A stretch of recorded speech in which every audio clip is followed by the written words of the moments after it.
अथ पारायण पूजन विधिः मंगलम। હવે આપણે બે હાથ જોડી મંગલાચરણમાં જોડાઈએ। વંદે શ્રી પુરુષોત્તમં ચ પરમં ધામાક્ષરં જ્ઞાનદં વંદે પ્રાગજિભક્તમેવ મનઘં બ્રહ્મસ્વરૂપં મુદા વંદે યજ્ઞપુરુષદાસચરણં શ્રીયોગિરાજં તથા વંદે શ્રીપ્રમુખં મહંતગુણિનં મોક્ષાય ભક્ત્યા સદા। શાંતિપાઠ। હવે હાથ જોડી સદા સર્વત્ર અને સર્વ પ્રકારે શાંતિ થાય તે માટે અક્ષર પુરુષોત્તમ મહારાજની પ્રાર્થના કરીએ। દિવ્યામ શાંતિમ પરામ શાંતિમ શાંતિમ હિ શાશ્વતીમ ધ્રુવામ તનોતુ સહજાનંદઃ સર્વત્ર સર્વથા સદા। હરિ ઓમ। દ્યૌઃ શાંતિરંતરિક્ષગું શાંતિઃ પૃથિવી શાંતિરાપઃ શાંતિરોષધયઃ શાંતિઃ વનસ્પતયઃ શાંતિર્વિશ્વે દેવાઃ શાંતિર્બ્રહ્મ શાંતિઃ સર્વગું શાંતિઃ શાંતિરેવ શાંતિઃ સામ શાંતિરેધિ।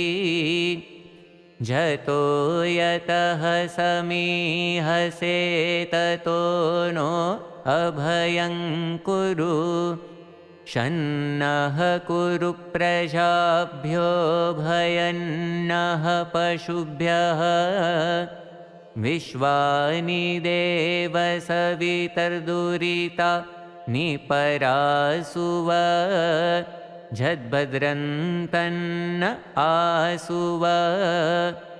ॐ शान्तिः शान्तिः शान्तिः सुशान्तिर्भवतु सर्वारिष्टशान्तिर्भवतु। प्रधानसंकल्पः। हवे आ पारायण विधिनो संकल्प करवा जमणा हाथमां जळ भरेली चमची धारण करिए। नमः परमात्मने श्री स्वामिनारायण परब्रह्म पुरुषोत्तमाय तत्सत्। अद्य ब्रह्मणो द्वितीये परार्धे श्री श्वेतवाराह कल्पे सप्तमे वैवस्वतमन्वन्तरे अष्टाविंशतितमे कलियुगे कलिप्रथमचरणे मासोत्तमे मासे शुभपुण्यतिथौ सर्वेषु ग्रहेषु यथायथं राशिस्थानस्थितेषु सत्सु भक्तानां नामानि दीयन्ते। सांगं सपरिवारं तत्तन्नगरवास्तव्यानां तत्तन्नाम्नां भक्तानां।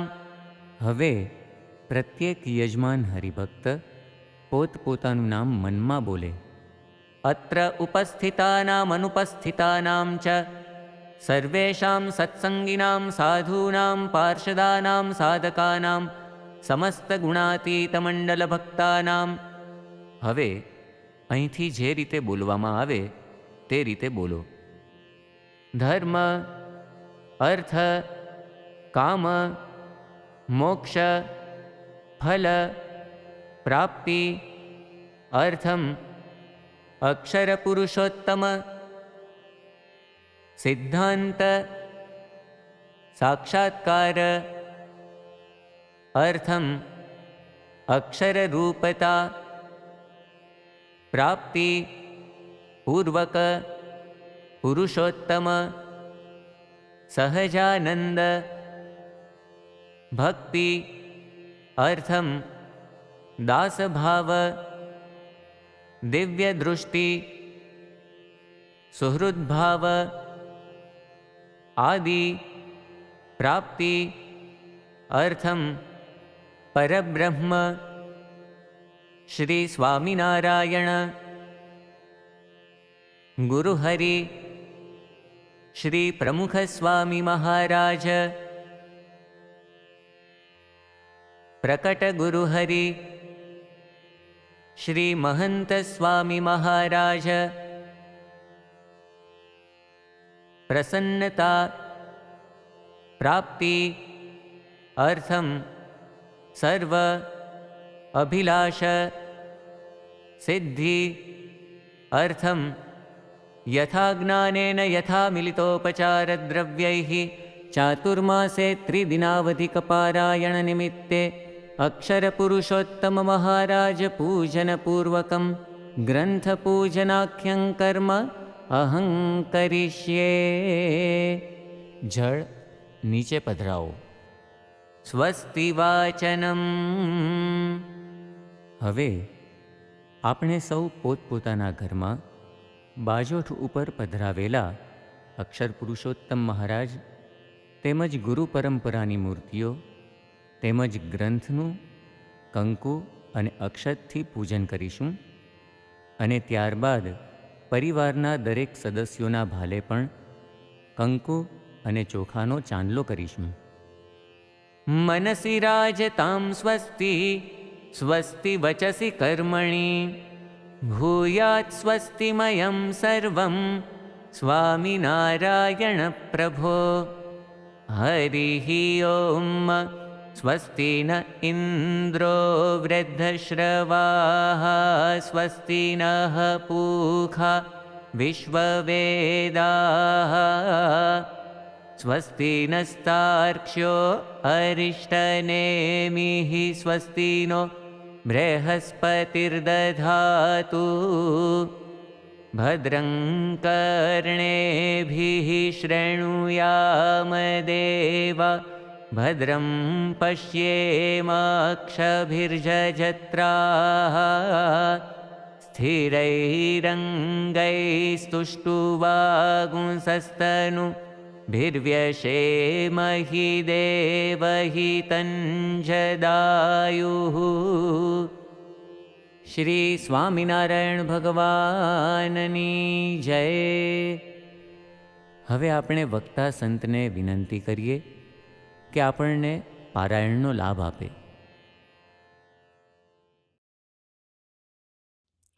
યત સંકલ્પાત પતિતપનો વાતિ વાત સમિંધે વહ નિર્ધત્તે ધરણીરુદધી લંઘતે નૈવ વેલાં સોયં શ્રીમાન નિખિલ જગતાં અંતરાત્માવતીર્ણો ધર્મં રક્ષણ દિશતુ કુશલમ સ્વામિનારાયણો નઃ.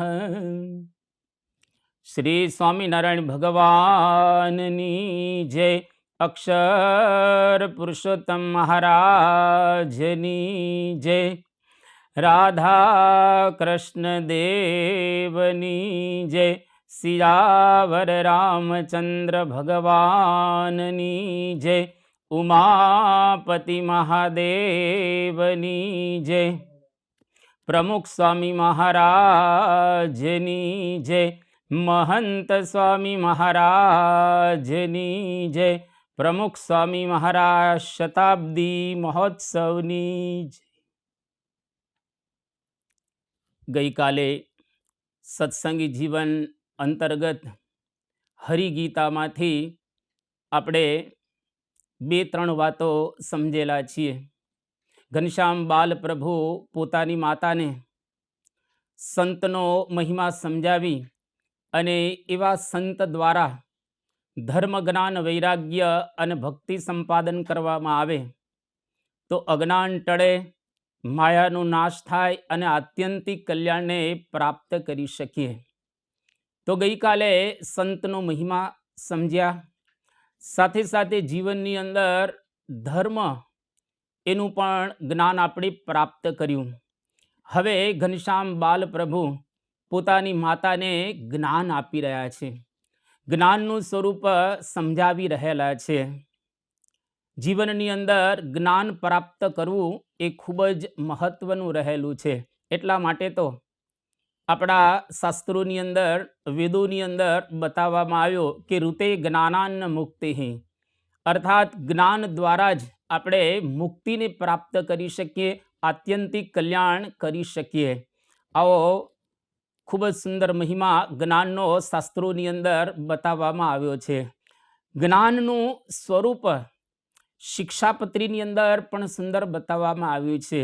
જ્ઞાનંચ જીવ માયેશ રૂપાણામ સુષ્ઠુ વેદનમ, અર્થાત જીવ, ઈશ્વર, માયા, બ્રહ્મ અને પરબ્રહ્મ આ બધાના સ્વરૂપને સારી રીતે જાણવા એનું નામ કહેવાય જ્ઞાન.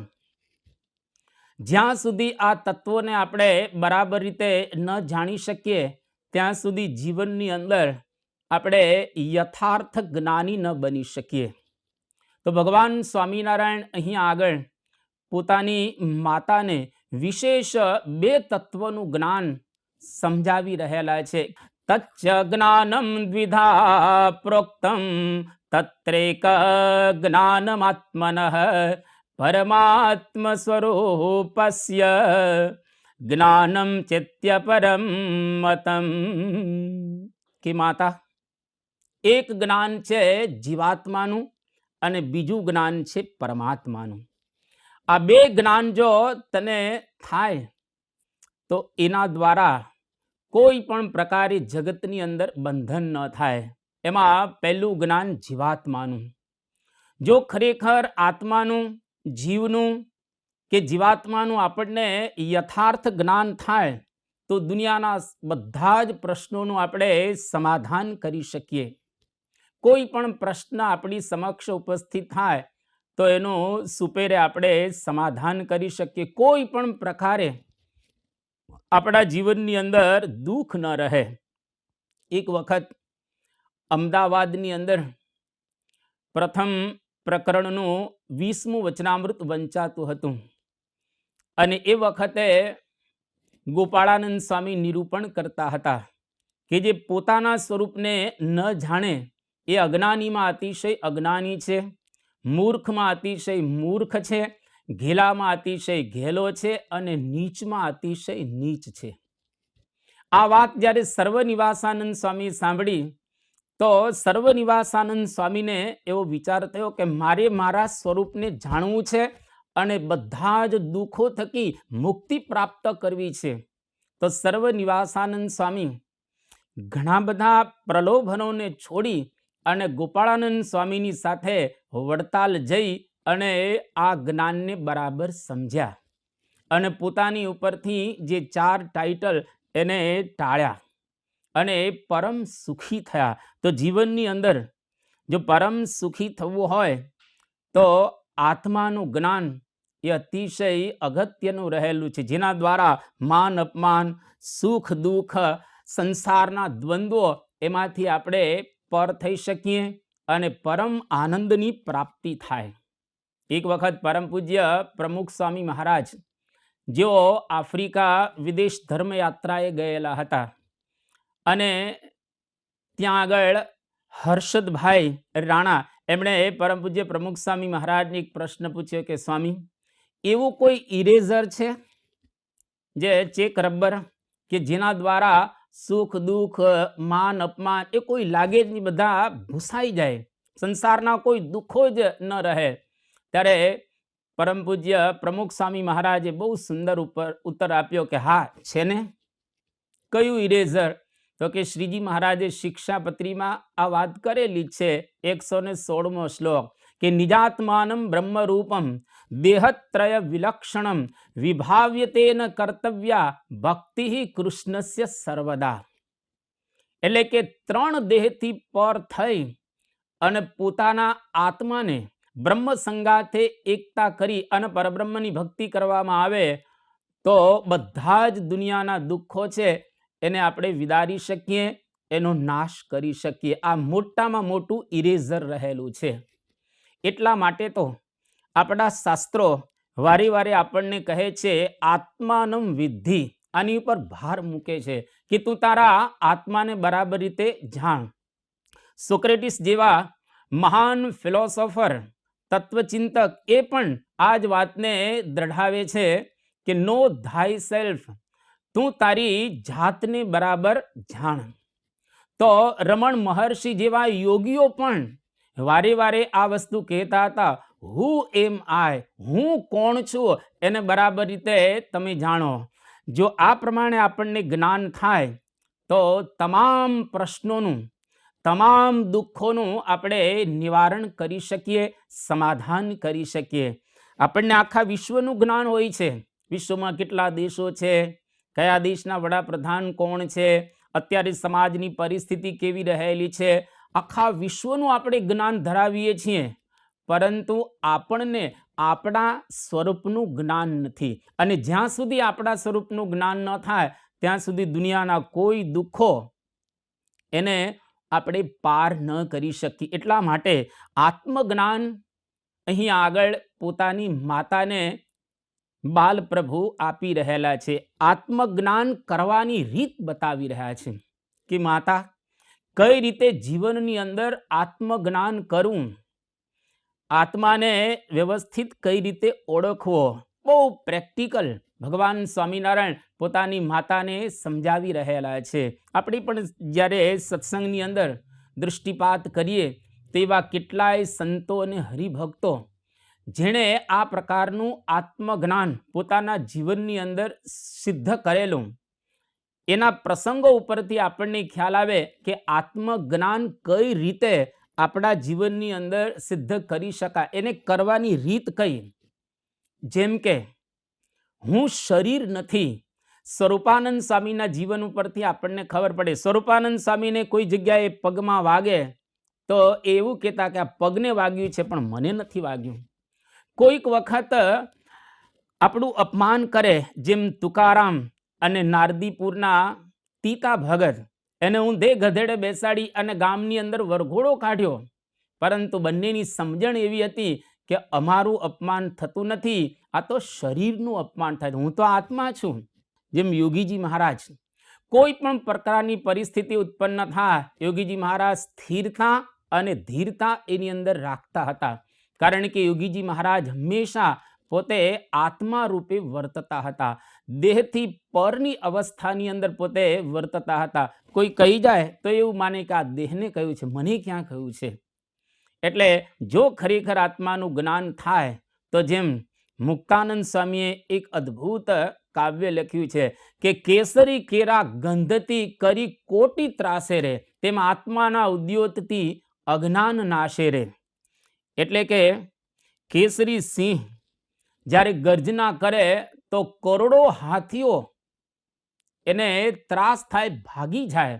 એમ આત્માનું જ્ઞાન થાય તો બધા જ પ્રકારનો ઉજાસ થઈ જાય, પ્રકાશ એ જીવનની અંદર થઈ જાય.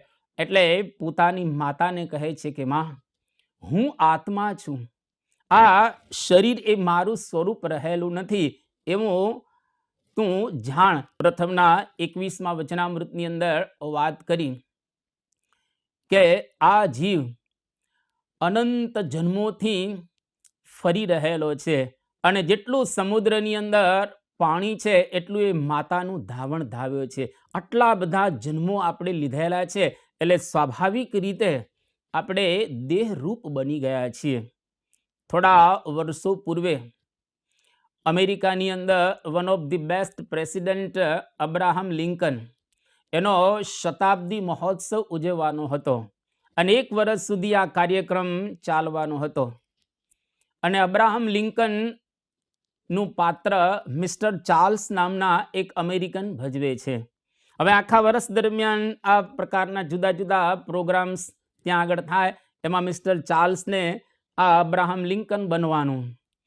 1 વર્ષ જ્યારે પૂરું થયું, મહોત્સવ પણ એ પૂરો થયો અને ત્યાર પછી આ મિસ્ટર ચાર્લ્સ, એને કહેવામાં આવ્યું કે હવે આ તમે બધા કપડાં ઉતારી નાખો, કારણ કે અત્યારે તમે અબ્રાહમ લિંકન જેવા કપડાં પહેર્યા છે, એના જેવી હેરસ્ટાઇલ છે, એના જેવા શૂઝ વગેરે વગેરે બધું ધારણ કરેલું છે. હવે મહોત્સવ પૂરો થઈ ગયો તો હવે તમે આ બધું ઉતારી નાખો.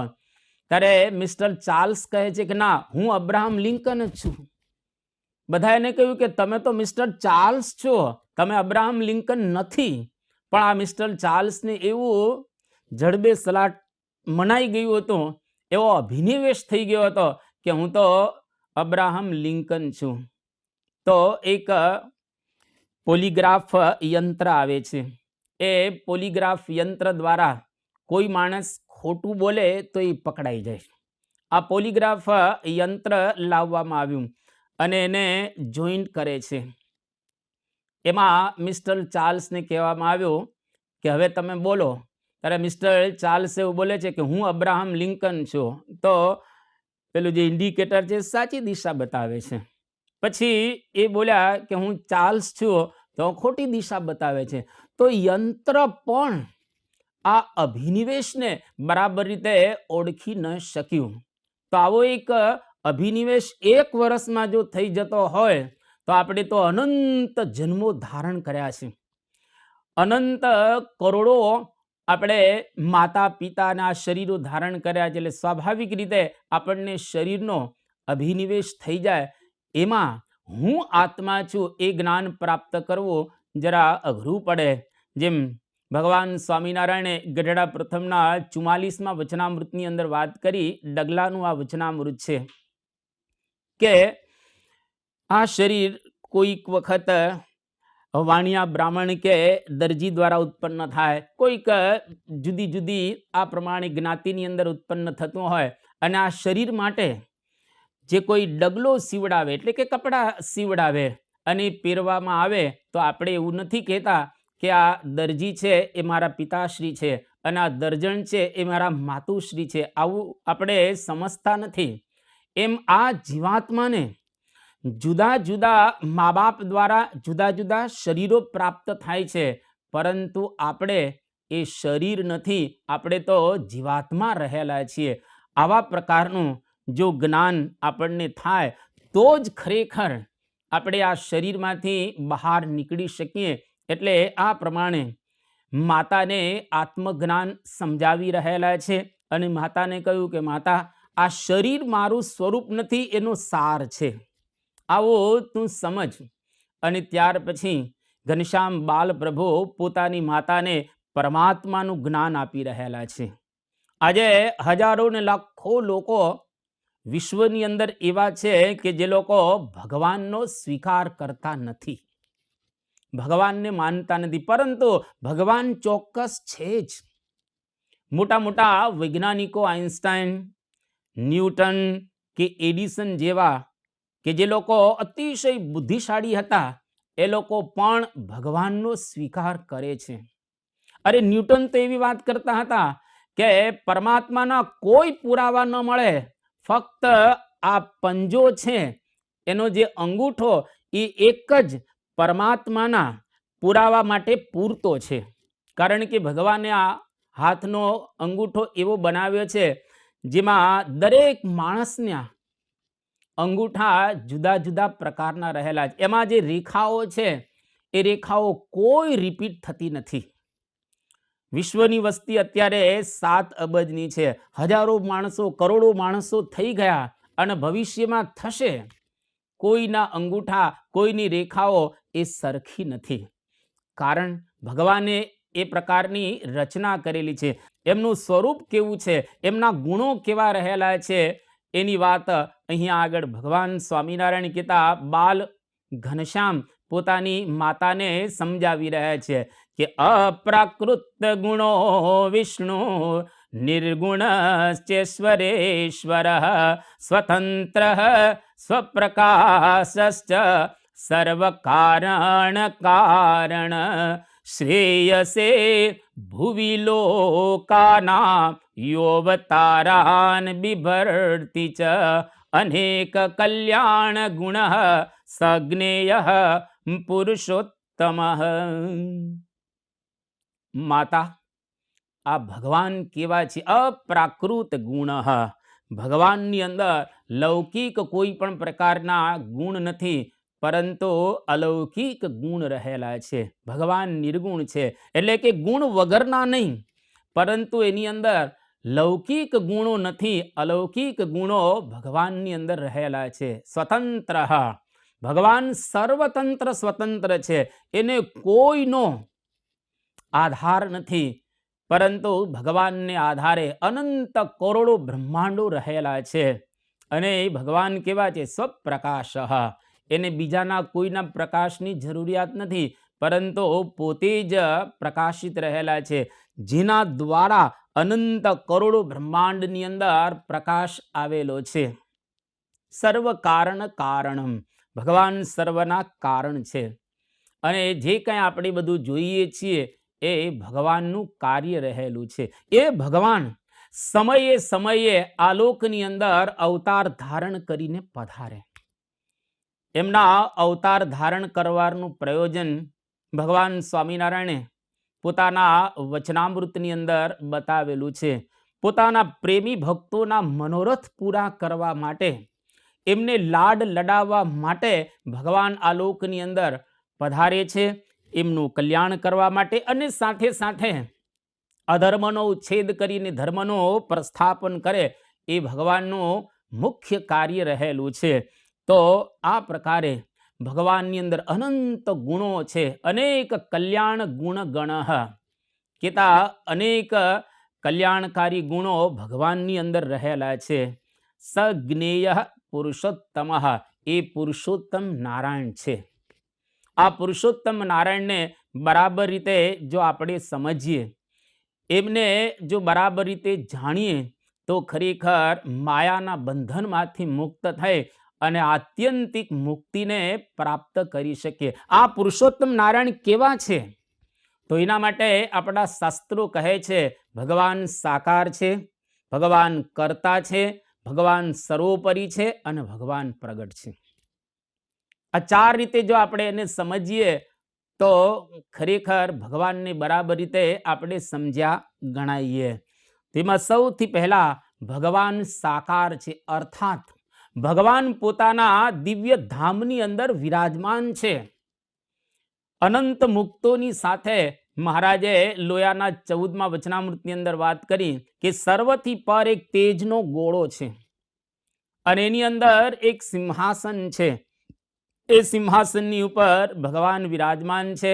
આજુબાજુ અનંત કરોડો મુક્તો ભગવાનના દર્શન કરે છે. આપણા ઉપનિષદો વેદો એ પણ એવી વાત કરે છે સ ઈક્ષત, અર્થાત ભગવાન જોતા હવા. જો ખરેખર જુએ તો ફક્ત આંખ જ ન હોય, મસ્તકે હોય, હાથે હોય, પગે હોય, પેટે હોય, બધું જ હોય, ફક્ત ખાલી આંખ જ ન હોય. એટલે ભગવાનનો દિવ્ય આકાર છે. અને પ્રેમાનંદ સ્વામીએ જેમ પોતાના કાવ્યની અંદર સુંદર ગાયું, મારું ધામ છે રે અક્ષર અમૃત જેનું નામ, તેમાં હું રહું રે દ્વિભુજ દિવ્ય સદા સાકાર.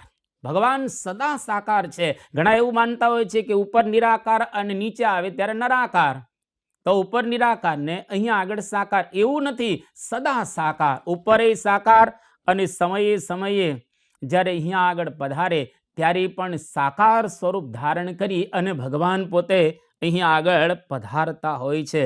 તો આપણા મનની અંદર એક બરાબર રીતે ગાંઠ વાળી દેવી કે ભગવાન પોતાના દિવ્ય ધામની અંદર સાકાર સ્વરૂપે વિરાજમાન છે, પરંતુ આપણને દેખાતા નથી. એનું કારણ ભગવાન દિવ્ય છે અને આપણે લૌકિક છીએ. ભગવાન જો લૌકિક સ્વરૂપ ધારણ કરે તો આપણે એમને જોઈ શકીએ, અથવા તો આપણે અલૌકિક સ્વરૂપ ધારણ કરીએ તો આપણે ભગવાનને નિહાળી શકીએ, ભગવાનના દર્શન કરી શકીએ. અન્યથા ભગવાનના દર્શન આપણને થાય નહીં. તો પહેલી વાત કે ભગવાન સાકાર છે. બીજું અહીંયા આગળ સમજાવે છે કે ભગવાન કર્તા છે. અનંત કોટી બ્રહ્માંડોની અંદર જે કંઈ થઈ રહેલું છે એના કર્તા અને હર્તા એ પુરુષોત્તમ નારાયણ છે, ભગવાન રહેલા છે. અત્યારે આપણે બધા જ જાણીએ છીએ આ કોરોના વાયરસ મહામારીની અંદર કે ખરેખર આ એક ભગવાનનું કર્તવ્ય છે. આ ભગવાન દ્વારા જાણે થઈ રહેલું હોય એવો બધાને આજે અનુભવ થઈ રહ્યો છે. કોઈ રીતે મૃત્યુ ન પામે એવો હોય એ મૃત્યુ પામે, અને કોઈ રીતે બચી શકે એવો ન હોય એ બચી જાય. આ ભગવાનનું જ કર્તવ્ય રહેલું છે. એક વખત સ્કોટલેન્ડમાં એક મિસ્ટર ક્લાર્ક રહેતા હતા. આ મિસ્ટર ક્લાર્કને અમેરિકા ફરવા જવાની બહુ જ ઈચ્છા હતી, મહેચ્છા હતી. એટલે એક નૂતન શિપ એની અંદર એને રિઝર્વેશન કરાવ્યું. એમને 9 દીકરા હતા. 9 દીકરા, પોતાના ધર્મપત્ની અને પોતે બધાએ રિઝર્વેશન કરાવ્યું. અને જે દિવસે આ નવી શિપ ઉપડવાની હતી એના થોડા સમય પહેલા એમના દીકરાને કૂતરું કરડે છે, જેને લઈ અને ડોક્ટરોએ કહ્યું કે કદાચ આને રેબિસ એટલે કે હડકવા ઉપડે, માટે તમારે આ પ્રવાસને કેન્સલ કરવો પડશે. તો આ મિસ્ટર ક્લાર્કને બહુ જ દુઃખ લાગ્યું, કારણ કે એના જીવનની અંદર એમને અમેરિકા ફરવા માટે પૈસા ભેગા કરેલા હતા. પોતાની એક મહેચ્છા હતી પણ આ તૂટી ગઈ, અને 9 દીકરા પોતાના ધર્મપત્ની સાથે રોકાઈ ગયા, અને શિપ તો ગઈ, વહાણ તો ગયું. 5 દિવસ પછી એને સમાચાર પ્રાપ્ત થયા કે જે વહાણમાં પોતે જવાના હતા એ ટાઇટેનિક ડૂબી ગઈ, અને એમાં ઘણા બધા લોકો મૃત્યુ પામ્યા. આ મિસ્ટર ક્લાર્ક બહુ પ્રસન્ન થઈ ગયા. એ કે ભગવાને આપણને રોક્યા. આ ભગવાનનું જ કર્તૃત્વ છે કે મારા દીકરાને કૂતરું કરડ્યું અને મારે રોકાવાનું થયું. મને દુઃખ થયું, પણ ભગવાનની ઈચ્છા એવી હશે કે હું બચી જાઉં. તો આ એક ભગવાનનું કર્તવ્ય રહેલું છે. એટલે દુનિયામાં જે કંઈ થાય છે, અગણિત વિશ્વની રે ઉત્પત્તિ પાલન પ્રલય થાય, મારી મરજી વિના રે કોઈથી તરણું ન તોડાય. જે કાંઈ થાય છે એ ભગવાનની મરજીથી જ થાય છે. બાકી ટાઇટેનિકને માટે એવું કહેવાતું હતું કે અનસિંકેબલ અને અનબ્રેકેબલ. અનબ્રેકેબલ હતી પણ છતાંય એ તૂટી ગઈ, અનસિંકેબલ હતી પણ છતાંય એ ડૂબી ગઈ. આ એક ભગવાનનું કર્તવ્ય એ સ્વાભાવિક રીતે રહેલું છે. તો આ બીજી વાત, ભગવાન કરતા છે. ત્રીજી વાત, ભગવાન સર્વોપરી છે. બધા જ ઈશ્વરો, બધા જ જીવો અને અવતારોથી ભગવાન પર છે, સર્વોપરી રહેલા છે. એ વાત કરી અને માતાને કહે છે કે માં, આ ભગવાન સમયે સમયે આ પૃથ્વી પર અવતાર ધારણ કરીને પધારે છે. આલોકની અંદર ભગવાન આવે છે. ગીતા પણ જેની ગવાહી પૂરી રહેલી છે કે યદા યદા હિ ધર્મસ્ય ગ્લાનિર્ભવતિ ભારત અભ્યુત્થાનમ અધર્મસ્ય તદાત્માનમ સૃજામ્યહમ. જ્યારે જ્યારે આલોકની અંદર અધર્મ ખૂબ ફેલાઈ જાય અને ધર્મની ગ્લાનિ થાય ત્યારે ત્યારે ભગવાન કે ભગવાનના અવતારો આ પૃથ્વી પર અવતાર ધારણ કરી અને પોતે પધારે. વડતાલના 19મા વચનામૃતની અંદર શ્રીજી મહારાજ બહુ સુંદર એક વાત કરે છે કે જ્યારે ભરતખંડને વિશે મનુષ્યનો જન્મ થાય છે ત્યારે ભગવાન કે ભગવાનના સંત જરૂર વિચરણ કરતા હોય. એટલે કે ભગવાન આલોકની અંદર પોતે પધારે છે. એ પ્રગટ ભગવાનનો જો આપણે આશરો કરીએ, એ પ્રગટ ભગવાનની જો આપણને ઓળખાણ થાય તો એના દ્વારા આપણે મોક્ષને પ્રાપ્ત કરી શકીએ, કલ્યાણને પ્રાપ્ત કરી શકીએ. એ સિવાય મોક્ષ કલ્યાણ આપણે પ્રાપ્ત કરી શકતા હોતા નથી. મધ્યના 8મા વચનામૃતની અંદર ભગવાન સ્વામિનારાયણ કહે છે કે પરમપદ એટલે શું? તો કે પ્રત્યક્ષ ભગવાનની પ્રાપ્તિ એ પરમપદ છે. એટલે કે પ્રત્યક્ષ ભગવાન તમને મળે તો એના દ્વારા તમે મોક્ષને પ્રાપ્ત કરી શકો.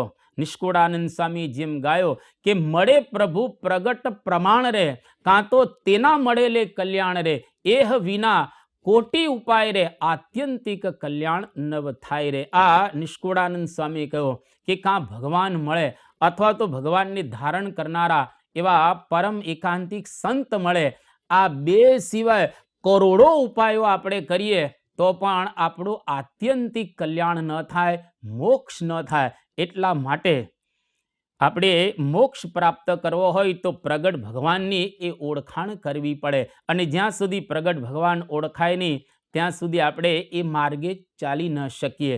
એટલા માટે જેમ એક પ્રસિદ્ધ સાખી એની અંદર વાત કરવામાં આવી કે 16 કડા શશી ઉગહી, તારા ગણ સમુદાય, સબગીરી દાહ લગાવીએ, રવિ બિન રાત ન જાય. કે 16 કડાએ સૂર્ય ઉગેલો હોય અને ચંદ્ર અને તારા એકદમ પ્રકાશિત થયેલા હોય અને જેટલા કંઈ પર્વતો છે એને આગ લગાડી દેવામાં આવે તો પણ જ્યાં સુધી સૂર્યનારાયણનો ઉદય ન થાય ત્યાં સુધી કોઈ દિવસ પૃથ્વી પર પ્રકાશ ન થાય. એવી જ રીતે જ્યાં સુધી પ્રગટ ભગવાન ન મળે ત્યાં સુધી આપણે આત્યંતિક કલ્યાણ એ કરી શકતા હોતા નથી. તમે જુઓ નારદજીની વાતો 18 પુરાણ અને 18 ઉપપુરાણ, 36 નારદજીની વાત છે. મહાભારત અને રામાયણ આપણા હિન્દુસ્તાનના બે ઇતિહાસ, એમાં પણ નારદજીની ગાથા આવે છે. અને આપણે ત્યાં ભારત વર્ષની અંદર બે ધારા છે, એક આગમ અને બીજી નિગમ. આગમ અર્થાત પંચરાત્ર શાસ્ત્ર અને નિગમ અર્થાત વેદ. આ બે જે ધારા રહેલી છે એમાં આગમ કેતા પંચરાત્ર, ભગવાન વાસુદેવે નારદજીને 5 રાત્રિની અંદર આ શાસ્ત્ર સમજાવેલું, કહેલું. એટલે નારદ પંચરાત્ર તરીકે એ ઓળખાય છે.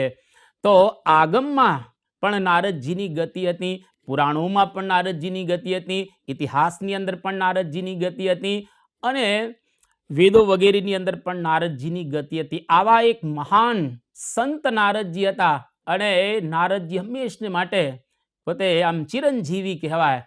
તો સતયુગમાં નારદજી જ્યારે ઇન્દ્રને ભગવાન બતાવે છે ત્યારે વામન ભગવાન બતાવે છે, ધ્રુવને બતાવે છે ત્યારે વિષ્ણુ ભગવાન બતાવે છે. એના એ નારદજી જ્યારે ત્રેતાયુગની અંદર એ જ નારદજી જ્યારે વાલિયો લૂંટારો અથવા તો વાલ્મીકી એને રામચંદ્ર ભગવાનની ઓળખાણ કરાવે છે કે એના દ્વારા તમે મોક્ષ પ્રાપ્ત કરી શકશો. અને એ જ નારદજી દ્વાપર યુગની અંદર વ્યાસજીને જ્યારે અશાંતિ થઈ ત્યારે કૃષ્ણ ભગવાન બતાવે છે. યુધિષ્ઠિરને જ્યારે પ્રશ્ન થયો ત્યારે કહ્યું કે તમારા ઘરમાં જ ભગવાન આવીને વસેલા છે, કૃષ્ણ ભગવાનની ઓળખાણ કરાવે છે. તો એક જ નારદજી કોઈકને વિષ્ણુ બતાવે, કોઈકને રામ બતાવે, કોઈકને વામન બતાવે, કોઈકને કૃષ્ણ બતાવે. કેમ? તો કે તે યુગની અંદર તે ભગવાન અથવા તો ભગવાનના અવતારો પ્રગટ હતા, એટલે પ્રત્યક્ષની ઓળખાણ કરાવે છે. એટલા માટે જ ભગવાન સ્વામિનારાયણે મધ્યના 21મા વચનામૃતની અંદર વાત કરી કે નારદજી ડાયા છે. અનેક યુક્તિ પ્રયુક્તિ દ્વારા પ્રત્યક્ષ ભગવાન અને પ્રત્યક્ષ સંતની ઓળખાણ કરાવે છે. તો આ પ્રમાણે અત્યારે કળિયુગ રહેલો છે અને આ કળિયુગની અંદર ભગવાન સ્વામિનારાયણ અવતાર ધારણ કરી અને પોતે પધાર્યા. આપણે જાણીએ છીએ કે બ્રહ્માંડ પુરાણની અંદર વ્યાસજી પણ આજથી 5000 વર્ષ પૂર્વે આ વાત કહી ગયેલા છે. એમણે બ્રહ્માંડ પુરાણની અંદર એક શ્લોક લખ્યો કે દત્તાત્રેય કૃત યુગે ત્રેતાયામ રઘુનંદન દ્વાપરે વાસુદેવ સ્યાત કલૌ સ્વામી ઋષાત્મજ. એટલે કે કૃતયુગ સતયુગની અંદર દત્તાત્રેય ભગવાન પ્રગટ થયા. ત્રેતાયામ રઘુનંદન ત્રેતાયુગની અંદર રામચંદ્ર ભગવાન આવ્યા અને દ્વાપર યુગની અંદર વસુદેવના પુત્ર એવા વાસુદેવ કલૌ સ્વામી ઋષાત્મજ. કળિયુગની અંદર સ્વામી કહેતા સ્વામિનારાયણ, વૃષ કહેતા ધર્મ અને આત્મજ કહેતા એમના પુત્ર એવા ભગવાન સ્વામિનારાયણ આ લોકની અંદર અવતાર ધારણ કરી અને પધારશે. આ વ્યાસ મુનિએ જે પૂર્વે કહી હતી એ વાત સાચી ઠરી, પ્રગટ થયા સહજાનંદ હરિ. આ નિષ્કુળાનંદ સ્વામીએ પણ એના કાવ્યની અંદર એ ગાયેલું છે. તો ભગવાન સ્વામિનારાયણ કળિયુગની અંદર આવ્યા, પ્રગટ થયા, પરંતુ ભગવાન સ્વામિનારાયણ આ કળિયુગની અંદર આવ્યા પછી અત્યારે પણ આ ધન્ય ધરા ઉપર પ્રગટ છે સંત પરંપરા દ્વારા. ગુણાદિતાનંદ સ્વામી, ભગતજી મહારાજ, શાસ્ત્રીજી મહારાજ, યોગીજી મહારાજ, પ્રમુખ સ્વામી મહારાજ અને આજે વર્તમાન કાળે પરમ પૂજ્ય મહંત સ્વામી મહારાજ દ્વારા ભગવાન સ્વામિનારાયણ આ પૃથ્વી પર પ્રગટ છે, દર્શન આપે છે, હજારો ને લાખો લોકોના ભાવ પૂરા કરી રહેલા છે. અને આમે નિષ્કુળાનંદ સ્વામી અને સંતોએ ગાયું છે, ભગવાન પોતે જ કહે છે સંત હું ને હું તે વળી સંત રે, એમાં શ્રીમુખે કહે ભગવંત રે. આ સંત દ્વારા ભગવાન પોતે વિચરણ કરે છે. સંત સ્વરૂપે વનમાળી રે, જોયા મેં તો સાધુ સ્વરૂપે વનમાળી. આજે આપણને સાધુ સ્વરૂપે ભગવાન સ્વામિનારાયણ દર્શન આપી રહ્યા છે. એક વખત તારીખ 17/6/2017 સાલ પરમ પૂજ્ય મહંત સ્વામી મહારાજ લંડનની અંદર વિરાજમાન હતા અને ત્યાં આગળ બાલ બાલિકા, કિશોર કિશોરી, યુવક યુવતીની એક સરસ શિબિર હતી. ત્યાં વડીલો પણ એ શિબિરની અંદર હતા. એમાં એક બાળક પ્રશ્ન એવો પૂછે છે કે સ્વામી, અમને કોઈ એવું કહે કે તમે ભગવાનને જોયા છે તો અમારે એને જવાબ શું આપવો? ત્યારે મહંત સ્વામી મહારાજ આ મુઠ્ઠી આ પ્રમાણે કરી અને બોલ્યા કે તમારે કેવું કે હા, અમે ભગવાનને જોયા છે, સાધુ સ્વરૂપે અમે ભગવાનને જોયા છે. તો આજે મહંત સ્વામી મહારાજ દ્વારા આપણને ભગવાન સ્વામિનારાયણ પ્રગટ મળ્યા છે અને દર્શન આપી રહેલા છે. જો એની અંદર આપણે જોડાઈએ, એમનું સ્વરૂપ જો બરાબર ઓળખીએ તો ભગવાનને સાચી રીતે આપણે ઓળખ્યા ગણાય. તો અહીં આગળ ભગવાન સાકાર કરતા સર્વોપરી અને આજે પ્રગટ રહેલા છે. આ પ્રમાણે જો આપણે સમજીએ તો પરમાત્માનું જ્ઞાન છે એ બરાબર રીતે સમજ્યા એ ગણાઈએ. તો આ પ્રમાણે બાલપ્રભુ પોતાની માતાને જીવાત્માનું અને પરમાત્માનું જ્ઞાન સમજાવી અને હવે વૈરાગ્યનું સ્વરૂપ સમજાવી રહ્યા છે. બહુ સુંદર શ્લોકની અંદર બાલપ્રભુ માતાને કહે છે કે વૈરાગ્યસ્ય સ્વરૂપમ તે કથયામ્યે અથમાન દે ભગવંતમ વિનાન્યત્ર રાગા ભાવસ્તદુચ્યતે. હે માતા, વૈરાગ્યનું સ્વરૂપ એ રહેલું છે કે ભગવાન સિવાય કોઈ પદાર્થની અંદર રાગ નહીં, એ વૈરાગ્ય રહેલો છે. જેમ શિક્ષાપત્રીની અંદર શ્રીજી મહારાજે વાત કરી કે વૈરાગ્યમ જ્ઞેયમ અપ્રીતિ શ્રી કૃષ્ણેતર વસ્તુ શું, અર્થાત ભગવાન સિવાય કોઈ પદાર્થની અંદર આપણને રાગ ન થાય, પ્રીતિ ન થાય, એ ખરેખર વૈરાગ્યનું સ્વરૂપ રહેલું છે. તો પદાર્થમાં સ્વાભાવિક રીતે માણસોને રાગ થતા હોય છે.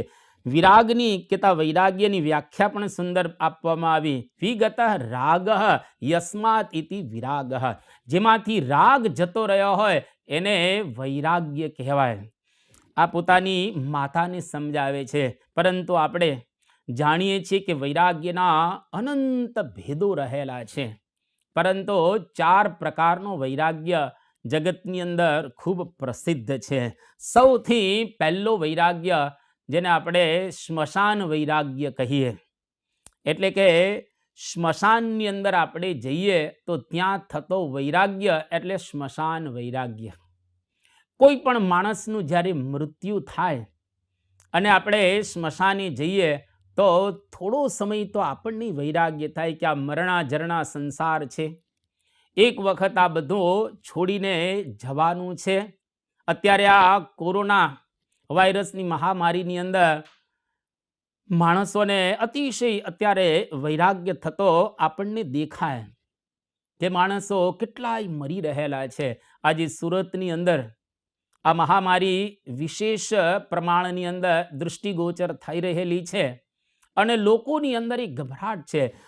ત્યાં સ્મશાને જાય તો લોકોને થાય કે બસ માણસ મૃત્યુ પામ્યો, આપણે પણ એક વખત આ પ્રમાણે જવાનું છે.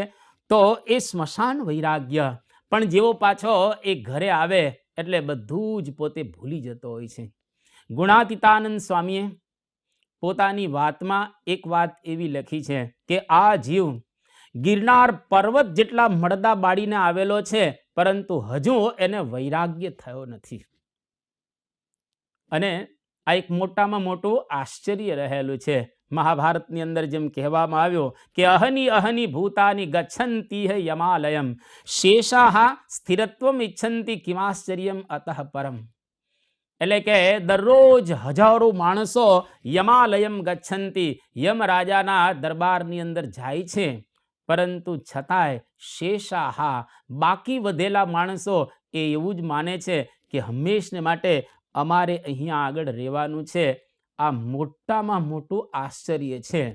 પણ આપણે જ્યારે જઈએ સ્મશાને તો થોડો સમય આપણને વૈરાગ્ય થાય છે, પણ ઘરે આવીને ચા પાણી પીને બીજું ત્રીજું કરીએ એટલે વૈરાગ્ય આપણો ઓસરી જાય છે. આ પહેલો વૈરાગ્ય. બીજો વૈરાગ્ય કથા વૈરાગ્ય, એટલે કે કથાની અંદર જ્યારે આપણે બેસીએ અને કથા વાર્તા જ્યારે આપણે સાંભળીએ ત્યારે થોડો સમય આપણને વૈરાગ્ય થાય. કારણ કે કથામાં વાત એ પ્રકારની આવે કે જરા દુઃખમ જન્મ દુઃખમ મૃત્યુ દુઃખમ પુનઃ પુનઃ અંતકાલે મહાદુઃખમ તસ્માત જાગૃહી જાગૃહી. એટલે કે જરા અવસ્થા દુઃખરૂપ છે, માણસનો જન્મ થાય ત્યારે પણ દુઃખ રહેલું છે, અંત અવસ્થાએ અતિશય દુઃખ પડે છે. આ બધું જ્યારે સાંભળીએ ત્યારે આપણને થોડોક સમય એ વૈરાગ્ય ચોક્કસ થાય. કોઈક વખત કથાની અંદર યમ ધર્મ તે લેખા લેશે કાઢી તારું એ ખાતુજી, આવું જ્યારે સાંભળીએ ત્યારે આપણને ડર લાગે અને ખરેખર આપણને એ વૈરાગ્ય થાય. કોઈક વખત આપણે સાંભળીએ કે અસારહ ખલુ સંસારો દુઃખ રૂપી વિમોહક, કે આ સંસાર અસાર છે, મોહનું કારણ રહેલો છે. આવું સાંભળીએ એટલે સ્વાભાવિક રીતે આપણને એ વૈરાગ્ય થાય. પરંતુ પાછા આપણે ટીવી જોઈએ, ઇન્ટરનેટની અંદર ગુલતાન થઈ જઈએ, ફેસબુકની અંદર આપણે આ પ્રમાણે જોવા લાગીએ એટલે બધો વૈરાગ્ય છે આપણો એ ઓસરી જતો હોય છે. આને કહેવાય કથા વૈરાગ્ય. કથા દ્વારા થતું વૈરાગ્ય એટલે કથા એ વૈરાગ્ય. ત્રીજો વૈરાગ્ય છે ક્ષણિક વૈરાગ્ય. થોડો થોડો સમય કોઈ વખત દિવસની અંદર આપણને એ વૈરાગ્યનો રંગ લાગે. કોઈક વખત આપણા દીકરી કે દીકરા આપણું માને નહીં ત્યારે ખરેખર આપણને વૈરાગ થઈ જાય. કોઈક વખત ધર્મપત્નીની સાથે ઝઘડા થાય ત્યારે પણ આવો એક ક્ષણિક વૈરાગ્ય આવી જાય. કોઈક વખત એ માતા પિતાની સાથે અણગમો અથવા તો અણબનાવ બને ત્યારે પણ આવો વૈરાગ આવી જતો હોય છે. કોઈક વખત મંદી, કોઈક વખત શરીરની અંદર રોગો આવે ત્યારે આવા પ્રકારના એક ક્ષણિક વૈરાગ્ય આપણને ઉત્પન્ન થતા હોય છે. પરંતુ એ વૈરાગ્ય બહુ રહેતો હોતો એ નથી. અને ચોથો વૈરાગ્ય છે સમજણનો વૈરાગ્ય, જ્ઞાનાંશનો વૈરાગ્ય, જે કોઈ દિવસ જાય નહીં. એટલા માટે સમજણનો કે જ્ઞાનનો વૈરાગ્ય ખૂબ અગત્યનો રહેલો. તમે જો ભર્તૃહરિ રાજા, એને પોતાની રાણી પિંગલાને વિશે અતિશય હેત હતું, પરંતુ જ્યારે ગુરુ ગોરખનાથે એમને અમર ફળ આપ્યો તો એને પિંગલાને આપી દીધું. પિંગલાએ અશ્વપાલને આપી દીધો, અશ્વપાલે નર્તકીને આપી દીધો અને નર્તકીએ પાછો ભર્તૃહરિને આપ્યો. ત્યારે ભર્તૃહરિને સમજાણો કે આ જગતમાં કોઈનું ખરેખર એ રહેલું નથી. દિક્તામ ચ તમ ચ મદનં ચ ઇમામ ચ મામ ચ કરી અને ભર્તૃહરિ રાજા સમગ્ર સંસારનો પરિત્યાગ કરી અને પોતે નીકળી ગયા. એ આ જ્ઞાનાંશનો વૈરાગ્ય. જેમ ગોપીચંદ રાજાને પોતાની માતા મેનાવતીએ જગાડ્યો અને એવો સુંદર વૈરાગ્યનો રંગ લગાડ્યો કે બેટા, તારા બાપની કાયા કંચનવર્ણી હતી, એ રાખની અંદર મારી નજર સામે જ રોડાઈ ગઈ અને તારી કાયા પણ કંચનવર્ણી છે, એ પણ રાખની અંદર રોડાઈ જશે. જો જ્ઞાન થઈ ગયો એટલે નીકળી ગયા. પરંતુ ગ્રહસ્થ આશ્રમની અંદર આદર્શ જો વૈરાગી કોઈ જોવા હોય તો એ જનક રાજા, જેની ગાથા કેટલા બધા શાસ્ત્રોની અંદર ગવાયેલી છે. જનક રાજા રાજમાં રહેતા હતા, પરંતુ છતાં એવા મહાન વૈરાગી હતા. મિથિલા નગરી સળગે છે ત્યારે જનક રાજા એવું બોલે છે કે અનંતમ બતમે વિત્તમ યસ્ય નાસ્તિ મે કિંચન મિથિલાયામ પ્રદીપ્તાયામ નમે દહ્યતિ કિંચન. આ મારી પાસે અનંત ધન સંપત્તિ છે પણ એમાં મારું કાંઈ નથી. આ મિથિલા નગરી બળે છે પરંતુ એમાં મારું કશું જ બળતું નથી. હું તો આત્મા છું અને મારી પરમાત્માને પ્રાપ્ત કરવા છે. આ પ્રમાણે જનક રાજા પોતે રાજની અંદર રહી અને એવા એક મહાન વૈરાગી બની ગયા.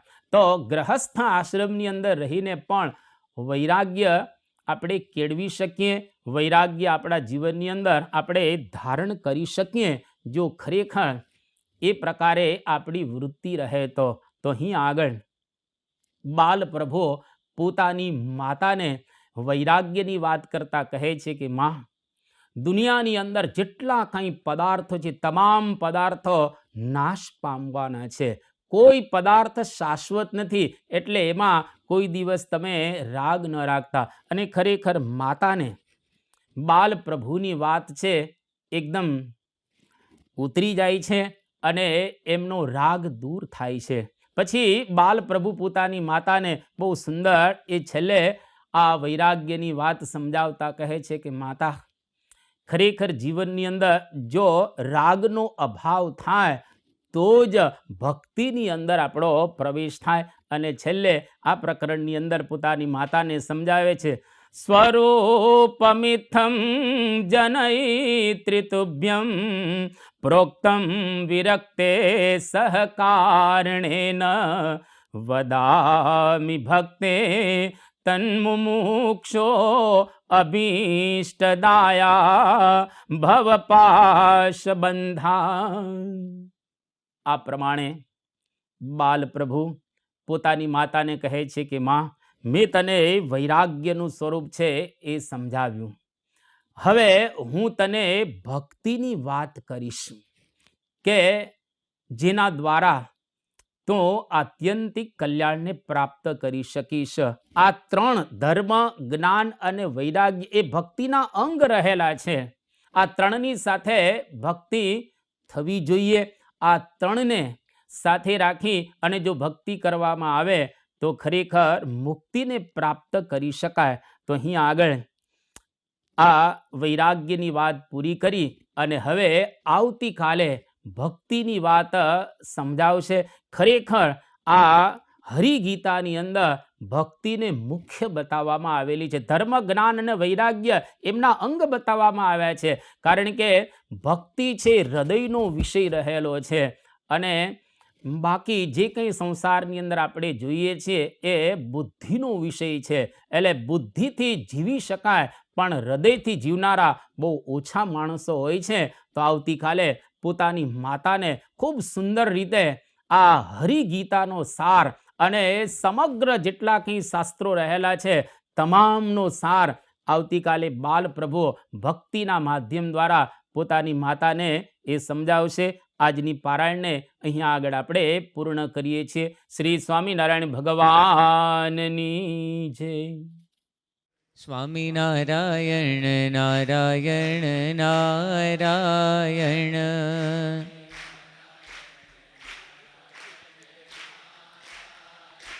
સ્વામિનારાયણ નારાયણ નારાયણ.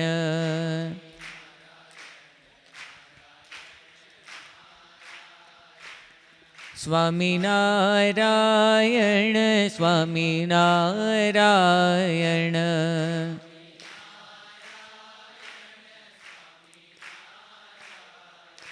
સ્વામિનારાયણ નારાયણ નારાયણ.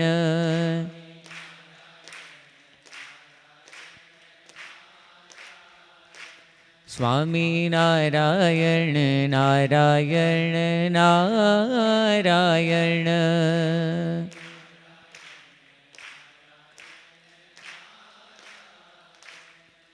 શ્રી સ્વામિનારાયણ ભગવાનની જય. શ્રી સ્વામિનારાયણ ભગવાનની જય.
जय स्वामी नारायण जय अक्षर पुरुषोत्तम जय स्वामी